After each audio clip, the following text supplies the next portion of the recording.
예, 시장경제적 내지는 장애물 이러한 큰 문제의식을 가지고 지금 몇 가지로 이야기하는데, 우선 정치의 중심이 되어 있는 이 국회와 관련되는 또는 선거와 관련되는 부분에 대해서 이야기를 하고 있습니다. 먼저 번에는 국회의 재정권에 관한 걸 가지고 이야기를 했습니다만, 오늘은 우리 흔히 선거 때만 되면은 참 유령같이 나타나서 이 선거판을 뒤흔드는 한국에만 있는 경제 민주화라고 하는 그러한 움직임, 경제 민주화를 놓고 이루어지는 이 담론, 여기에 대해서 이야기를 좀 할까 합니다.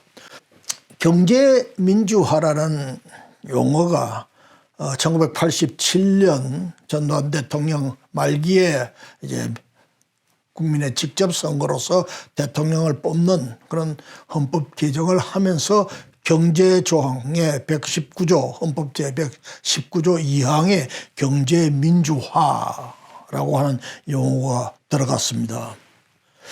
근데 이건 결론부터 이야기하면 잘못된 거예요. 헌법이나 법률이나 이러한 제도적으로 되어 있는 이 틀에 어떤 용어가 들어갈 때는 그것은 누구나 다 그 용어에 대한 개념, 의미, 또 다 동의하는 내용, 또 학문적으로나 혹은 제도적으로 이미 정립되어 있는 그런 뜻을, 개념을 가진 그러한 용어들이 들어가는 것이 원칙이지, 법률 중에 법률인 헌법에 들어가는 용어가 도대체 무슨 뜻이냐? 헌법상 경제민주화라고 하는데 도대체 경제민주화의 뜻이 뭐냐에 대해서 열이면 열 다 다른 생각을 갖고 있다고 한다면 그거는 잘못된 입법 과정이라고 봐야 되죠. 도대체 경제민주화, 이게 법에 들어갈 수 있는 용어입니까? 법률을 조금이라도 공부한 사람 같으면 그 법률에 들어갈 용어가 아니에요. 경제적 민주주의라고 한다면 이야기는 되죠. 그러니까 우리나라의 경제민주화라고 하는 거는 서구에서 한때 논의되다가 지금은 사실상 다 소멸해버린 경제적 민주주의라고 하는 것에 한국에 와서 변형된 정치 슬로건, 이것이 경제민주화다 말이죠. 그리고 그것을 주장하는 중심에 요새 야당에 가서 대표를 하고 있는 김종인이라는 사람이 있단 말이죠. 경제적 민주주의 이것만 에 대해서도 이 생각하는 것이 열이면 열 생각이 다 달라요. 뭐를 경제적 민주주의로 보느냐. 소비자가 생산시설을 소유하는 거, 일종의 사회주의, 이런 개념으로 이해하는 사람도 있고, 자유주의 경제학자의 대표적인, 가장 대표적인 학자인 미제스 같은 사람은 자유시장 제도, 자유시장 경제제도 그 자체가 경제적 민주주의다, 이렇게 이야기하고 있어요. 그 사람은 소비자 주권이라는 말을 썼어요. 결국 자유시장 경제라고 하는 것은 소비자가 마지막 우리식 표현하면 마지막 일원을 쓸 때까지도 정치에서의 투표권과 마찬가지 구매력을 행사하는 거고, 그 소비자의 구매력의 행사에 의해서 기업의 생사가 걸려있는 이 자유시장 경제제도, 소비자의 선택권이 무제한하게 보장받는 이 제도, 이것이 경제적 민주주의다. 제가 생각하는 것도 비슷한 생각입니다.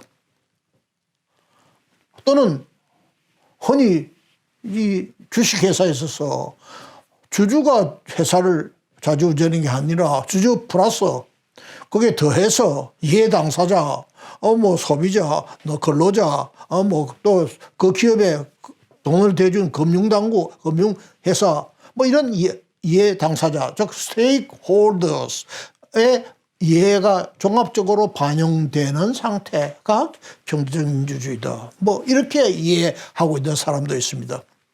저는 미제스가 생각하는 그러한 의미의 경제적 민주주의가 경제적 민주주의라는 용어를 쓴다면 가장 타당한 것이 아니겠느냐. 마치 정치에 있어서 민주주의가 정치의 공급자인 정당 혹은 정치인 혹은 정부가 선택하는 것이 아니고 정치의 수요자인 국민에 의한 국민을 위한 그런 선택을 하는 것이 민주주의다라고 정의된다면은 경제에 있어서의 공급자인 생산자가 아니고 경제의 최종 수요자인 소비자가 선택하는 경제, 마치 정치에 있어서 국민이 선택하는 정치에 대응해서 경제의 수요자인 소비자가 선택하는 경제, 이것이 경제적 민주주의 아니겠느냐.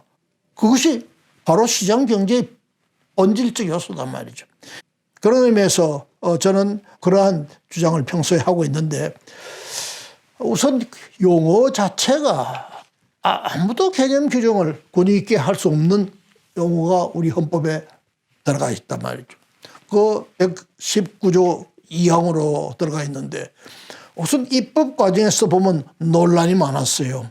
김종인이라는 사람은 자기가 마치 콜럼버스가 대륙 발견한 거나 같은 거로 경제민주화라고 하는 이 참 희한한 용어를 발견해가지고 앞으로 경제를 정부가 좌지우지할 수 있고 재벌도 규제할 수 있는 공격 규정으로 집어넣었다. 이렇게 지금 주장을 하고 그게 바로 자기의 공로다. 뭐 이렇게 이야기를 평소에 늘 하고 있어요. 거기에 비해서 그 당시 헌법을 제정할 때 헌법기초소위원회 위원장을 했던 당시의 현경대 의원의 이야기를 들어보면 전혀 다른 이야기예요. 그때 경제의 주체 간의 상호 균형을 통해서 이 경제의 민주화를 추진해 나간다 하는 뜻은 과거에 그때 이전까지 박정희 대통령 헌 전두환 대통령에 의해서 우리 경제의 3주체인 정부와 기업과 가계에 있어서 정부의 역할이 일방적으로 압도했던 그런 경제 상태를 벗어나서 이제는 정부와 기업, 가계가 균형 있게 서로 보완하면서 경제를 끌고 가야 된다. 문자 그대로 경제가 시장 경제화해야 된다라고 하는 뜻으로 그 전문을 자기는 이해하고 집어넣었다. 자, 이렇게 되면 물론 입법자의 의도가 법을 해석하는데 최종적인 증거가 되지는 않습니다. 법률적으로 보면, 전문적으로 보면. 그렇다고 하더라도 너무나 다른 생각, 동상이몽을 가지면서 이 법이 만들어졌다는 걸 알 수가 있어요.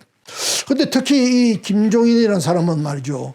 이 경제 민주화를 주장하면서 다른 거는 다 뭐 균형 분배, 복지의 정대, 이거는 뭐 경제 민주화라는 소리 안 해도 어차피 경제가 발전하고 먹을 것이 생기면 그다음에는 어떻게 하면 좀 더 많이 나을 거냐, 좀 더 못 사는 사람도 잘 살게 할 거냐, 다 하게 돼 있는 거예요.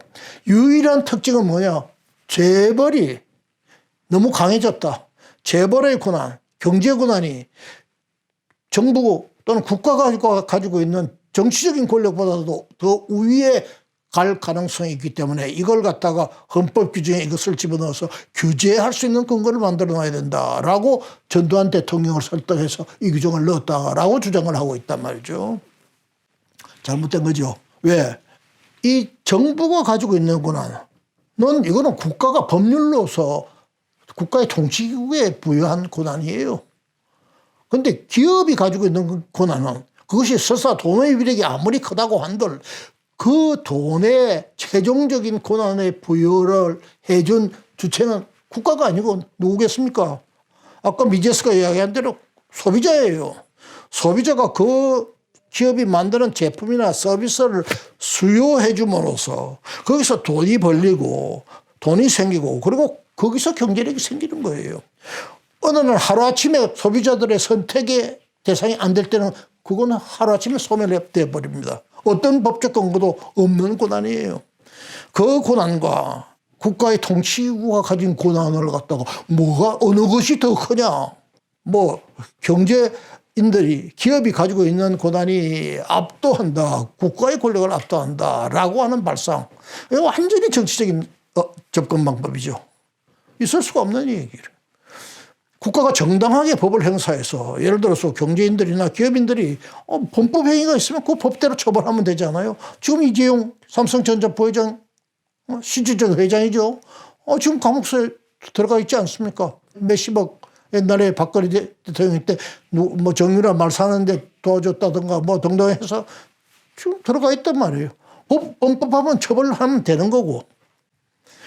뭐 어떻게 정치 권력과 경제 권력을 같은 동일선상에 놓고 뭐가 크냐 작으냐.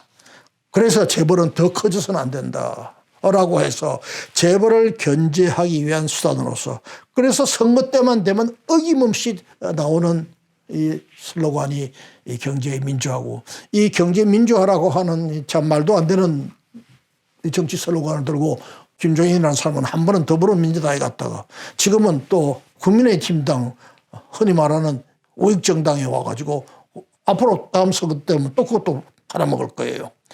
박근혜 대통령 때 그걸 들고 선거에 자기가 도와줘서 크게 기여를 했다. 그런데 박근혜 정부가 그 경제 민주화를 안 지켜서 무너졌다. 뭐 이런 이야기를 좀 하고 다니는 터무니없는 일이 우리나라에서 벌어지고 있습니다.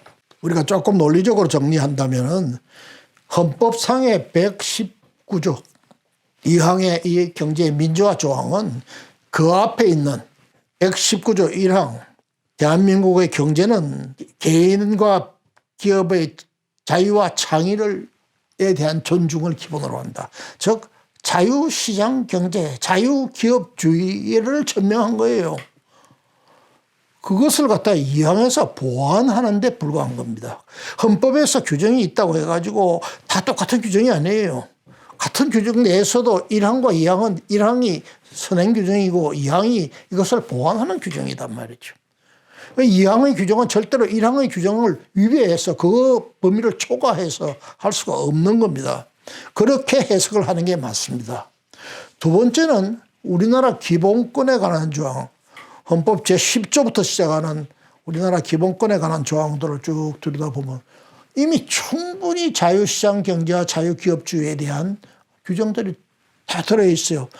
헌법 제15조, 15조는 모든 국민은 직업 선택의 자유를 가지고 이것은 자유기업주의를 지금 선언하고 있는 거예요.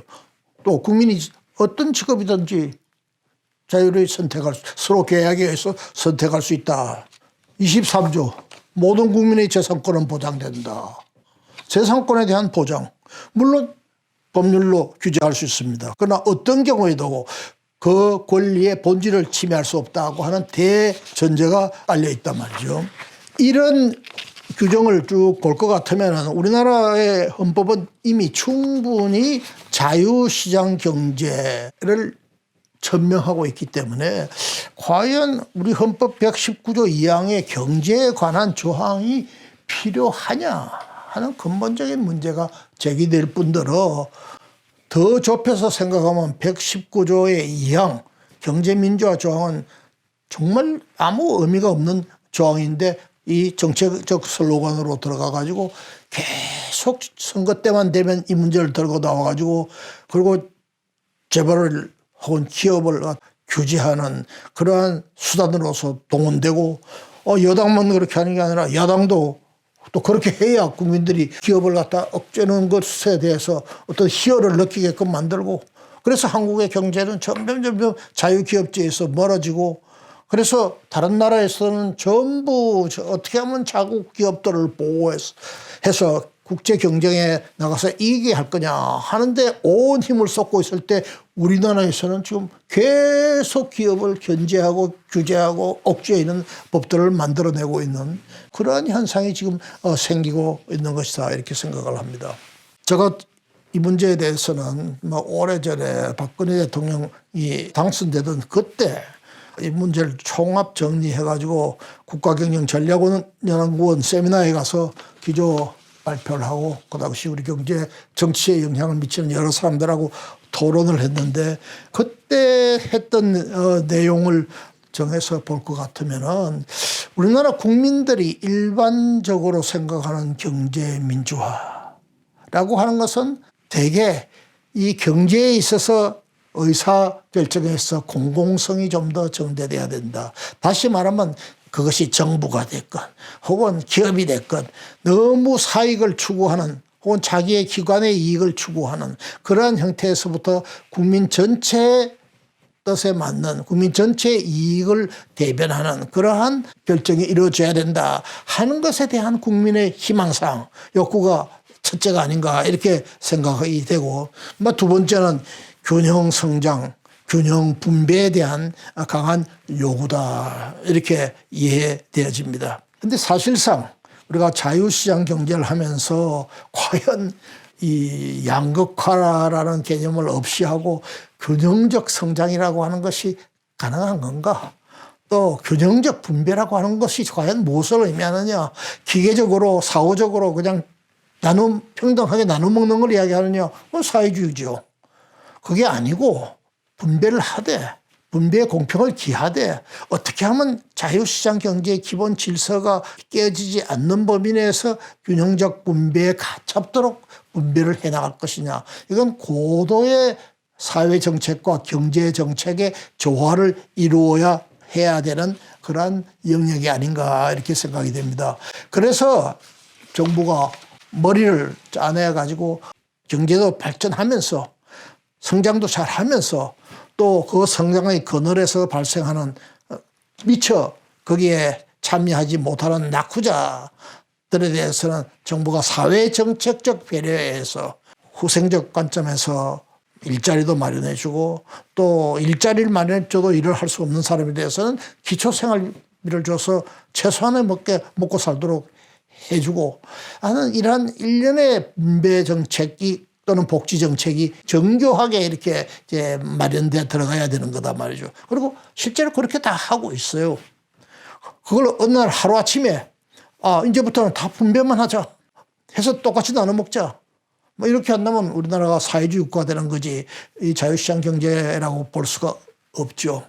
그런 의미에서 봤을 때 지금 우리나라에서 논의되고 있는 경제민주화라고 하는 이 담론, 이건 한마디로 출발부터 잘못된 것이고 대상으로 삼고 있는 내용도 적절하지 않고 오히려 국민들로 하여금 혼란에 빠뜨리고 기업에 대해서는 반기업 정서를 조장하고 기업인들에게 대해서는 기업하는 의욕을 떨어뜨리게 하는 아주 나쁜 결과를 가져오는 그런 있어서는 안 될 정치적 담론이 아닌가 저는 그렇게 생각합니다.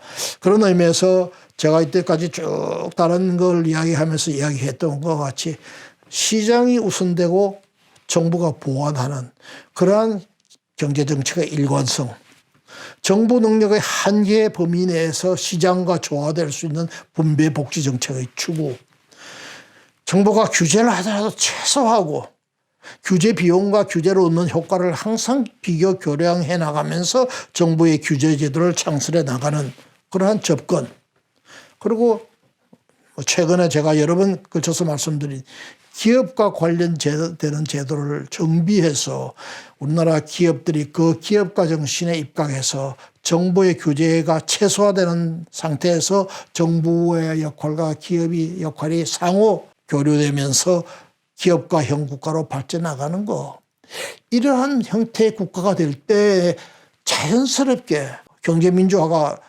추구하고자 하는 그런 목표, 설사 그 목표가 좀 의미가 있다고 하더라도 그런 목표가 그 속에서 자연스럽게 융합돼서 달성돼 가지 않겠느냐 이렇게 생각합니다. 그런 의미에서 저는 오늘 제가 말씀드린 이 이야기의 제목을 이제 경제민주화라고 하는 이 사기극, 이건 이제 그만하자.